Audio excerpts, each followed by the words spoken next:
бас өөр сөрөг нөлөө бол манайх энэ үйлчлэгээний чанарын дутагдaltaй асуудал байна. Тоо ба чанарын дутагдaltaй асуудал байна. Өндөр үнэтэй мөртлөө одоо жишээлбэл жуулчны баазууд, зочд буудлууд, ресторанууд те чанар муутай мөртлөө өндөр үнэтэй болчиход байна. Онгоцны тийз, уртай нислэгүүд үн нэлээд их хуваар өсөж өглөө. Эннээс болоод одоо маш олон тооны жуулчд бол захиалгаа бас зарим нь цуцалж байна. Ер нь эрэлт бол тодорхой хэмжээгээр буур хандлагатай харагдаж шүү. Энэ оны байдлаар бол. Дээр нь одоо мэдээж манай сул нөхцлүүд байгаа шүү дээ. Дэд бүтцийн хөгжил мөн боловсон хүчний одоо хангамж мөн үйлчлэгээний одоо чанар туршлага мөн гэдэг ингээд их олон зүйл сөргөөр нөлөөлж байна. Тэгэхээр Монгол улсад одоо хийгддэг жуулчдын гол төрлүүд нь одоо аяллахын төрөл гэж хэлэх бах тийм. Аяллахын төрлүүд нь ямар чиглэлийн төрлөөр одоо ирж байгаа. Одоо зарим нь бол яг 7-аас 10 хоногтой зүгээр нэг одоо говь үзэн ч гэдэг юм уу тий. Зарим нь бүр зорилттойгоор цаатаа үзэн ч гэдэг юм ингээд төрөл төрлөөрөө нэг сонирхож ирдэг шүү дээ. Зарим нь бүр тусгай аялал гэдэг одоо adventure тий. Бүр ингээд одоо бүр ангийн сонирхлоор ч ирж байгаа хүмүүс бас байдаг тий. Манай орны хувьд бол өргөн удам нутаг дэвсгэртэй харьцангуй аж ахуйн ачаалд бага өртсөн тийм ээ. Сууршил төвлөрөл багтаа ерөнхийдөө ингээд нэг онгон зэрлэгээр байгалаараа тийм газар нутгууд их байдаг. Тэгээд тэр утгаараа манад бол энэ байгалийн аялал жуулчлалын одоо төрөл хэлбэрүүд идэвхтэй явагдах хөгжих их өргөн боломжтой л доо. Тэр дотроо жишээлбэл тусгай сонирхлын аяллууд тэгээд нэг байгалийн нөөц төр тулгуурласан аяллаа маш олон төрөл хэлбэр бол жигд одоо доктортой идэвхтэй сайн хөгжих боломжтой юм байна. Манайх ч өргөн удам нутагтаагаас гадна нэг хэвтэй одоо бүслэг байдал тийм ээ байгаль газар зүйн одоо бүсчлэлтүүд, босоо бүсчлэлтүүд, хэвтэй бүсчлүүд өөрөөр хэлбэл одоо Ургамал Амтны аймгийн олон төрөл зүйлүүд, ялгарлууд ихтэй манайх. Ерөнхийдөө тийм релефийн ялгарл ихтэй, хотгор гүдгэрийн хослол ихтэй учраас байгалийн бартаа саад ихтэй, тэрийгээ дагаад одоо байгаль экологийн олон одоо бүслүүрүүд одоо бий болсон. Тэрийгээ дагаад амтан ургамлын их олон төрөл зүйлүүд одоо тархсан. Ийм их өвөрмөц онцлогтой л доо. Монголд ирсэн жуулчин бол говийг үзэх боломжтой, говь хэрийг үзэх боломжтой, ойд хэрийг үзэх боломжтой, ойн одоо хөвч тайгын одоо тий бүсүүдэд ч бас аялах үзэх ийм боломжтой юм байгаа. Тэр утгаараа биднэрт бол байгалийн аялал жуулчлалын одоо нөөц бол сайтай тооцогдно. Харин энийг бол зөв зохион байгуулалт менежмент одоо маркетингийн үйл ажиллагаа чухлаар шаардлагатнаа тий. Тэгээд байгалийн ийм их нөөцтэй, ийм их өргөн удам нутаг дэвсгэртэй учраас одоо адал явдалтай аялал, тусгай сонирхлын их олон төрөл хэлбэрүүд бол сүүлийн үед бол хөгжих хандлагатай байна. Жишээлбэл одоо авто аялал байна, ууланд авирах аялал байна, тийм ээ. Мөн ангийн аялал жуулчлал, спорт аяллаа олон төрөл хэлбэрүүд Монголд бол одоо идэвхтэй, доктортой хөгжих одоо бүрэн нөөц боломжтой юм байна. Тэгэд яг эхнээсээ бас идэвхтэй мэргэжлийн өндөр түвшинд хөгжиж байна олон аяллаа төрлүүдээс. Жишээлбэл одоо ангийн аялал жуулчлал гэхэд одоо ирж байгаа жуулчдын тооны хувьд одоо цөөхөн боловч салбарт оруулах орлогын хувьд бол өндөр орлого оруулдаг юм бас нэг өвөрмөц ийм аяллаа төрөл байх жишээтэй. Энийг харин одоо зөв зохион байгуулахтай зөв одоо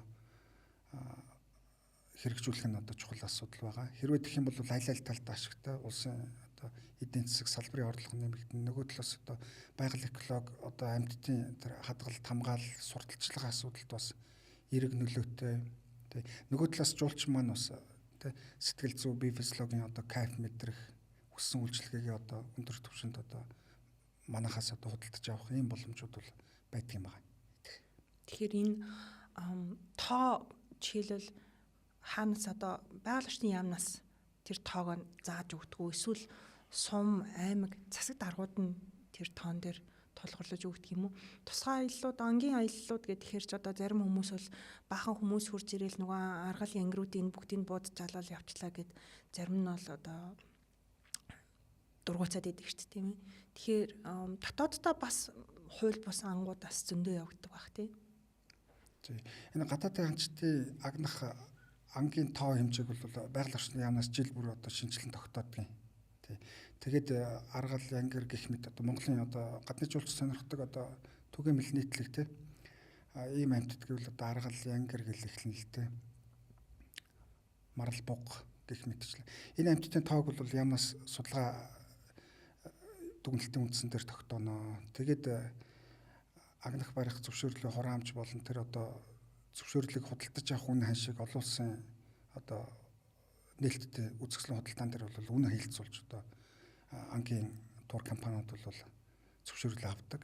Тэрний дагуу бол жуулч маань хөтөлбөр бүтээгдэхүүнээ худалдаж аваад аль байсаар бол Монголд ирэх боломжтой байдаг. За тэгээд тэр их олноор нь тэгж одоо зүү зохисгүйгээр агнж байгаа тийм тохиолдол бол байхгүй. Ер нь бол энэ өндөр хяналтан дээр явагдана. Тэгээд тусгай зөвшөөрөлтөй компаниуд бол энийг өндөр хяналтанд мэргэжлийн төвчөнд зохион байгуулдаг.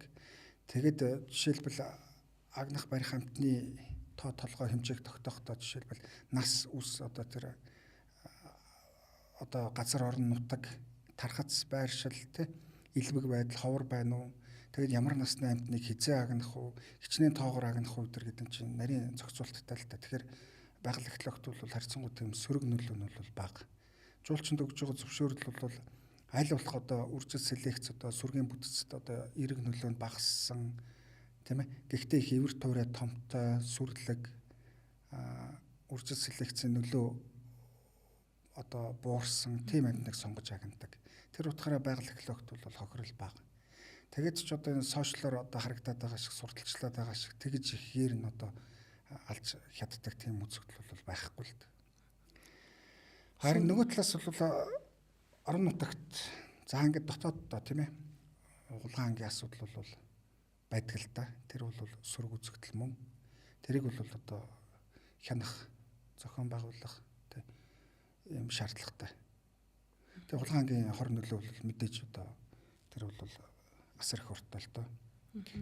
Тэгвэл энэ ахуйн зориултаар амьтныг одоо агнах, барих, ашиглах, агнах тэм зөвшөөрлийг одоо жишээ нь бас яамнаас жил бүр тоотлоогийн шинжилэн тогтоогоод орон нутгуудад, аймагуудад, сумуудад зөвшөөрлийн тоо хэмжээ тоотлогоо өгдөг. Тэрийг бол иргэд одоо анч хүмүүс сонирхсан иргэд аймагаас, сумдаас одоо зөвшөөрлийг төлбөр хураамжаа төлөөд цөөхөн тоогоор зөвшөөрөл авч ан хийх тохиолдол байдаг. Зарим төрлийн амьтан дээр. Тэрний жишээлбэл чон орох уу? Одоо сүүлийн жилүүдэд нөгөө чоны одоо тоо толгоо ихсээд байгаа учраас бас зарим аймагуд дээр одоо энд ирээд ингээд анчид байвал ингээд өгөөч гэсэн юм зарууд би хит харж ийсэн. Тийм энэ болсон явдал жишээлбэл Ховд, Говьалтай аймгийн нэлээд олон сумдуудад энэ өвөл бол чоны уралдаан, тэмцээн, ав засаг даргын зөвшөөрлөөр бол зохион байгуулсан. Тэгээ яг зүгээр нутгийн иргэд мал барьж, чон ихсэж гин гэж тайлбарлаад байгаа юм. Гэхдээ би бол хувь хүний хувьд бол энэтэй бол санал нийлдэг юм аа. Тэр чонын тоотлого өссөн баг. Гэхдээ нэг тийм тэг хүмүүсийн амьдрал ах уламжлалт одоо зан заншил юунд сөрөг нөлөө үзүүлэлтээ тэгтлээ их өсөөгүй. Яг нь ерөн зүгээр саналаар тэр миний бодлоор бол чон илбэгссэн газар нутаг аймаг сумдуудад бартаасаад ихтэй, байгалийн бартаасаад ихтэй тийм газар амар хялбар алагдахгүй. Тэгээд тэр амьтч өсөд байгаа байхгүй юу? Тийм газар нь бол би бол боддог шүү дээ. Нэх алах уралдаан зохион байгуулах нь хаашаа зүгээр ер нь яг малчид өөрсдөө агнсан байхад нь тэрэнд нь хариуцлага шийтгэл тооцохгүй болчих хэрэгтэй юм шиг байна. Харин одоо энэ төвийн нутгууд, тал хэрийн бүс нутгууд, зүүн аймагуудад бол чон агнахыг хориглох нь бол зүйтэй гэж боддог. Тий. Энэ бол тэгтлээ нэг айхтар өсөөл үржил дийлдэх болчиход байгаа юм бол байхгүй. Би бол тэгж боддог хөвдөө.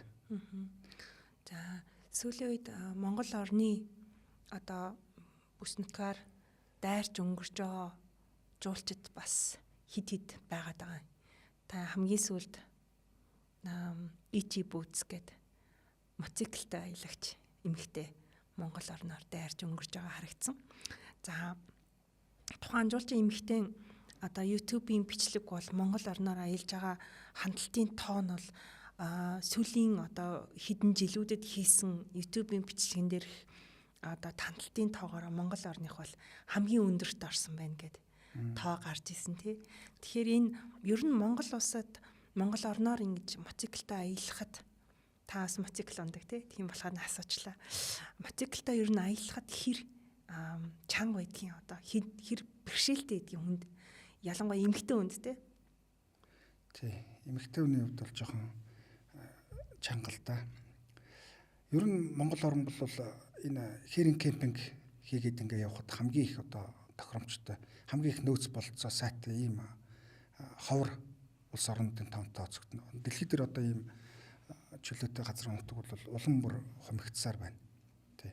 Гэтэл Монголд бол одоо авто аялал, морин аялал, за ер нь одоо тий мотоцикл аялж бай. Одоо ингээ хэрийн кемпинг хийгээд хээр буудлаад ингээд дамжаад аялаад явхад бол хаач одоо буудалж болдог, хоноглож болдог, чөлөөтэй амарч болдог. Ийм чөлөөтэй их орон улс орн бол ер нь Монголоос өөр байхгүй болчлоо. Их ховордож байна. Тэр утгаараа гадны жуулчд бол манай орны нутгаар бол одоо бас хойноос урагшаа, баруунаас зүүн тийшээ гих мэт чиглэлээр бол энэ авто аялагчд, мотоциклийн аялагчд, ердөө өсгөө аялагчд их орж ирдэг л дээ. Тэр бол манайх бол жинхэнэ диважингийн орн гэж би бол боддог.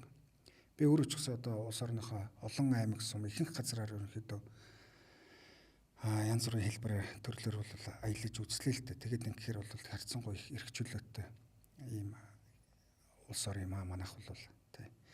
Тэр эмэгтэйгийн Монгол дахь дайрч өнгөрсөн аяллыг би үзсэн, ютубээр харсан. Тэгээд тэр жоохон хүүтэй үед ирсэн байлээ. Улирлыг харахаар тэр намар орой ирсэн үү, хавар эрт ирч үү? Хавар. Тий, нэлийн 5 сар 4 сард хүүтэн үед яваад л ийм хүүтэн салхишуурах ихтэй температур одоо буурсан ийм үед мотоцикл аялал бол хэцүү. Ялангуяа эмэгтэй хүний хувьд бол маш их шантас хүч зориг шаардсан ийм ажил юм байна. Тэгээд тэр эмэгтэй хүн мөртлөө тэр том адвенчур ангиллын мотоцикл тэрний жин гихтэл одоо 170 кг, ачаатайгаа тэр чинь 200 хэдэн кг болно.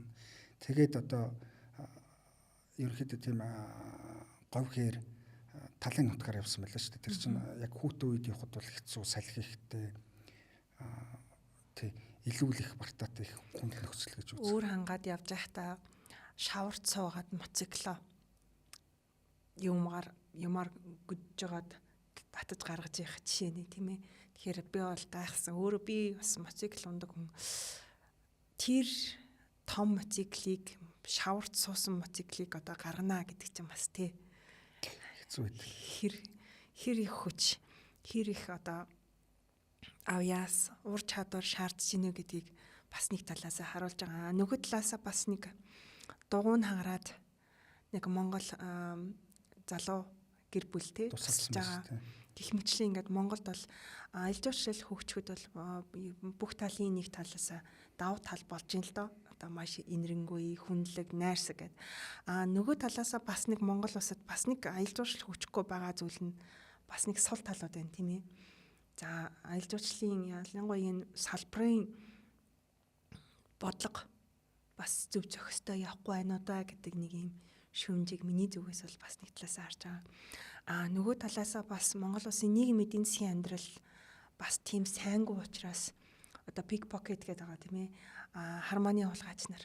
За одоо хамгийн сүүлийн жишээ гэх юм бол энэ Чингэлээ дүүргийн баг тойргоос буудлынхын нэг давхраас доод Б1 давхраас гэж байгаа байхгүй буудлынхын Б1 давхраас онгоцоор нисэх гээд дугууга хаарцсан дотор хийцэн байсан чинь нөгөөгийгөө алдчихж байгаа юм. Тэгээ мань хүн өөрөө нислийнхэн цаг нь тулсан учраас тэрийг орхиод явсан. Тэгээ энд бол нөгөө танилуд нь одоо энэ дууг нь хайж байна гэсэн юм зарууд явж байгаа байхгүй юу. Тэгэхээр бас нэг яг уу бусад Африкийн ч гэдэг юм уу Латин Америкийн улсуудыг бодвол Монгол улс хайрцангуй сейф буюу аюулгүй улс гэж нэг олон улсын судалгаагаар гараад байгаа. Гэхдээ нөгөө талаасаа бас нийгмийн эдийн засгийн амьдралд муу байх тусмаа бас нөгөө тий жуулчдад гадны жуулчдад ирж байгаа энэ хүмүүст бол бас нэг юм сөрөг хандлагууд бас нэг ийм хүмүүсээс болоод бий болоод гэнэ үү гэсэн ийм зүйлс байгаа. Тэгэхээр бид нэр ер нь цаашид аялал жуулчлалаа яаж хөгжүүлвэл зүгээр юм бэ? За ер нь яг одоо жижиг хулгайгаас ихсүүлээд хар бараа үзэгдэл байна л да. Тэгээ энэ дээр бол зөвхөн яам тамга мэрэгжлийн байгууллага гэхээс илүүтэй одоо төр хувийн хөвшил хүмүүс иргэд бүгдээрээ л одоо хамтарч хичээж засаж сайжруулах ёстой юм л да. Жишээлбэл тэр Холланд эмэгтэйгийн аялал их гоё намрын зуны дулаахан цагт тийм ээ байгаль дэлхийд сэрэгдсэн Монгол орнч одоо зуны хэдэн сар л их гоё сэргэн штэ. Энэ үед тэгээ гоё одоо айгуу тийм гоё экзотик байгалийн үзмжит газруудаар аялаад өнгөрсөн бол тэр маш гоё сурталчилгаа болох байсан. Тэр эмэгтэй чи хамгийн наазах нь ихтэл 3 сая хүн шууд харахаар байлаа шүү дээ. Тэгэхээр гэх мэтэр ингээд тэр тохиромжтой цаг үедээ таатай газруудаар тэгээд ингээд тааламжтай сайхан аялал хийсэн бол бас л энэ манай Монголын аялал жуулчлал айгуу гоё сурталчилгаа болох байсан. Гэтэл яг тэгээд цаг үеэрлэл нь жоохон цуу таарсан байлээ.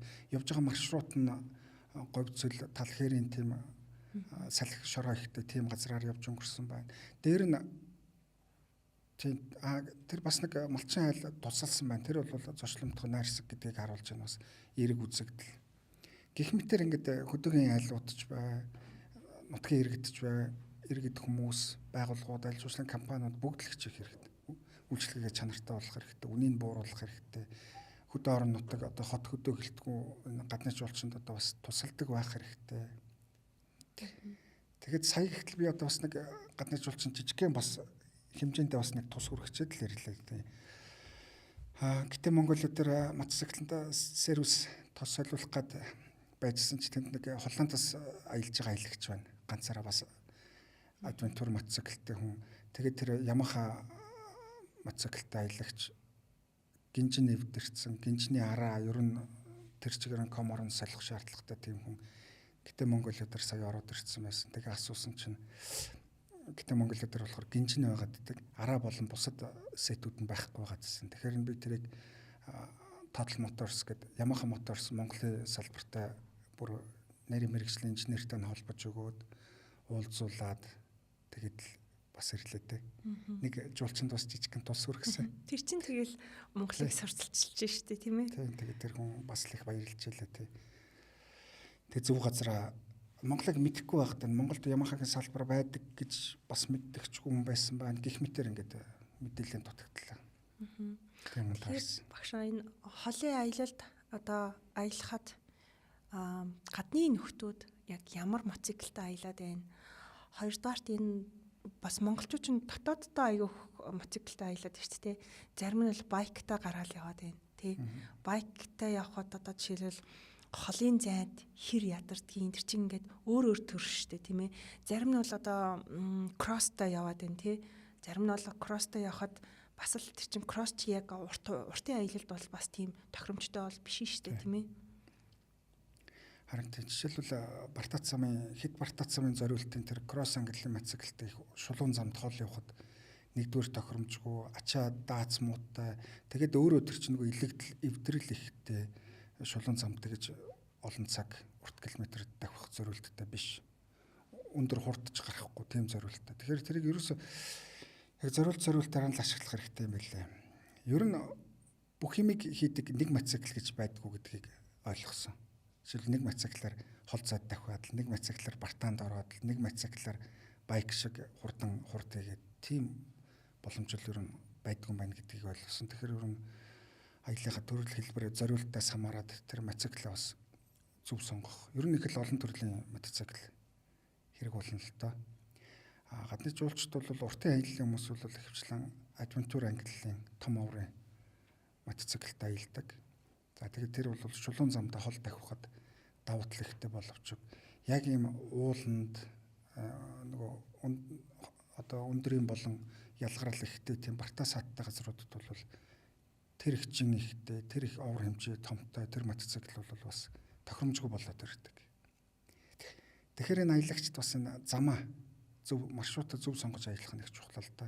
Өөрийнхөө мотоциклийн боломж төрөл хэлбэрт тааруулаад зөв маршрут төлөвлөж сонгож аялах нь одоо аюул багтай.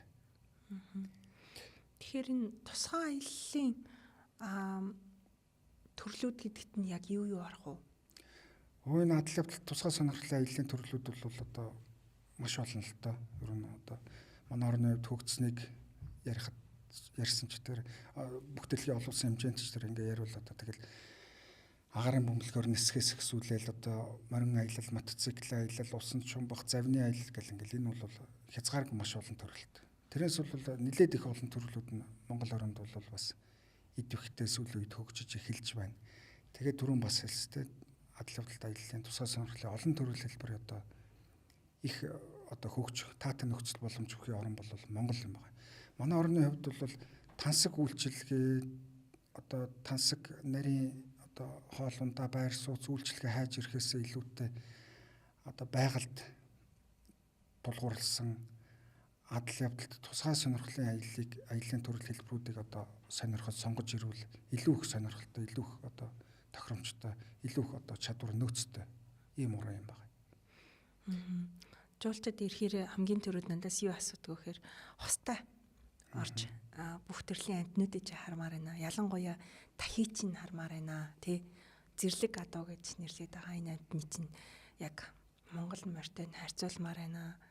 Эсвэл одоо буугын чинь ч гэдэг юм уу те чон тэнд байх уу ч гэдэг юм уу. За зарим нь бол бүр тарваг харах гэж ирэх сонирхолтой хүмүүс байдаг шүү дээ. Зарим улсууд бол ингээд тарвнаас зайлс хийдэг байхаа, зарим нь бол яг ингээд энэ чиглэлийн судалгаа хийдэг ч гэдэг юм ингээд бүр тусгай юм хүмүүс ингээд хөсөмжид зорилгоор ингэж ирж идэг тохиолдлууд бас байна. Та энэ дээр юу гэж бодож байна?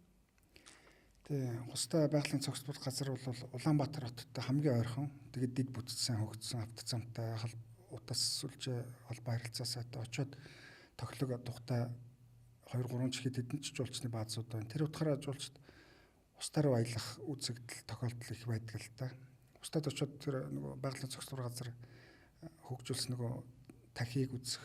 За ингээд буг болоод одоо тэр нөгөө гөрөөсний олон төрөл хэлбэрүүд байгаа ш. Цагаан зэр гэдэг чинь жишээлбэл антилоп гөрөөсний бас нэг төрөл байхгүй. Тэгээд нөгөө нэг хамгаалалттай газар учраас хулгаан эдэр байдг учраас тарав зурмын ер нь амт ургамлын олон төрөл зүйлүүд одоо хөгжсөн бас их гоё таатай газар. Тэгээд зүүн тишгээ тэрэлж рүү их явж байна. Баруун тишээ хустайд их очиж байна. Очоод нэг хоноод ирдэг ч юм эсвэл өдрөөр очиж үзээ буцаж ирээ Улаанбаатарт одоо хоногддог ч юм ийм төрлүүд их л дээ тохиромжтой. Тэгэхээр энэ тусгай аяллуудыг хөгжүүлэх гэхээр бид нэр ийм хоттой төвлөрөөд бусад одоо аймагуд дээр ингээд тур маягаар явах нь зөв гэдэг юм уу? Эсвэл яг энэ аймагуд дээр тур операторууд одоо үүсгэн байгуулад ингээд тусдын юм аяллуудаа аймагуд дээр хөгжүүлвэл багшаа илүү үр өгөөжтэй байдаг юм уу? Яг энэ дээр таны одоо яг энэ салбарын чиглэлийн багш учраас танаас жоохон зөвлөгөө авах гэдэг юм л да. Монгол улсаа хөгжүүлэх гэж штэ аялал жуулчлаар нь. За тур операшн аялал зохион байгуулдаг мэргэжлийн байгууллагууд бол ер нь бол офис төвд нь бол Улаанбаатар хотод бай. Гэхдээ эдгээр ч нөгөө аяллаа одоо хөтөлбөр маршрут үйл ажиллагаа нь бол улс орны өнцөг болон бүртгэл явагдаж шүү дээ. Тэгээ Монголд явж байгаа аяллаа маршрутуудыг харахад ер нь хэвчлэн тийм цагираг хэлбэрийн маршрут. А-цагаас эхлээд А-цаг төгсгөлтэй. Өөрөөр хэлбэл Улаанбаатар хотоос аялал хөдөө орон нутагт аялал нь эхлээл. Тэгэл одоо Төвийн аймаг, Баруун аймаг ингээд тойрч аялж хагаад буцаад Улаанбаатарт зочд буудалтай ирээд аялал нь дуусна. Тэгээд тэндээс үдэж гаргаж өгнө ийм л үтгэлд их. Энэ нь илүү тохиромжтой манай орны хувьд. Дид бүтц муу хөгжсөн. Тэгээ өргөн удам их үзмрүүд нэх одоо алслагдсан. Хол хөвжээж одоо юм үздэг. Тэгээ нэг гараад явцсан чи буцаж Улаанбаатарт ирээл буцаал дахиад Улаанбаатараас эхлээл ингээд байхгүй. Тийм цацраг хэлбэрийн тийм маршрут бол харьцангуй бага ховор зохион байгуулагддаг. Ихэвчлэн тийм цагирган маршрут буюу одоо тий тойрч явж байгаа аялж байгаад ирдэг тийм хэлбэр бол зөнхлөн. Энэ ч илүү тохиромжтой манай орны хувьд бол энэ аялал жуулчлалын хувьд зуны хугацаанд л хамгийн урт хугацааны аяллууд нь яваад байна. Тэгвэл бусад одоо улирлууд дээр Монгол улсад ямар аяллууд илүү их явдгийг одоо жишээл өвлийн улирал гэл тэгэхээр загасных ч гэдэг юм уу эсвэл хавар өөр төрлийн аялал ч гэдэг юм уу яг ийм төрлийн аяллууд ер нь Монгол улсад байна уу? За энэ жуулчны эрэлтийн тоо хэмжээнд нөлөөлдөг бас нэг том хүчин зүйл бол энэ уур амьсгал цаг агаарын одоо нөхцөл байдал юм л та. Манай орны хувьд бол дөрвөн улиралтай улирал бүрийн одоо ялгарл ихтэй. Тэгэхэд байгалийн одоо бүсжилт ихтэй тий өндрийн болон хэвтэй бүсжилтүүд ихтэй. Зэрэг ийм их адал явдалтай давуу талч болно. Нөгөө талаас бол одоо бас сөрөг нөлөө, сул талч бас болдог талтай. Энэ бол тэгэд манай Монгол орны аялал жуулчлалын одоо идэвхтэй үргэлжлэх хугацаа бол жилийн дунджаар нэг 100 хоног гэж үздэг л дээ. Нэг 100 хоног айгүй идэвхтэй. Одоо өндөр сезон гэж үзсэн. Тэгээд түүнээс цааш яалтчгүй нэг цаг агарын температурын бууралт эдэртэй холбоотой аялал жуулчлалын эрэлтийн тоо хэмжээ, жуулчдын ирэх урсгал бол буурдаг. Тэгэхдээ яг сүүлийн үед бол энэ үргэлжлэх хугацааг уртасгах тал дээр одоо бизнесийн байгууллагууд, мэргэжлийн байгууллагууд тий бүгдээрээ л одоо бас уртасгах талаас нь одоо анхаарч янз бүрийн арга зохион байгуулж байна.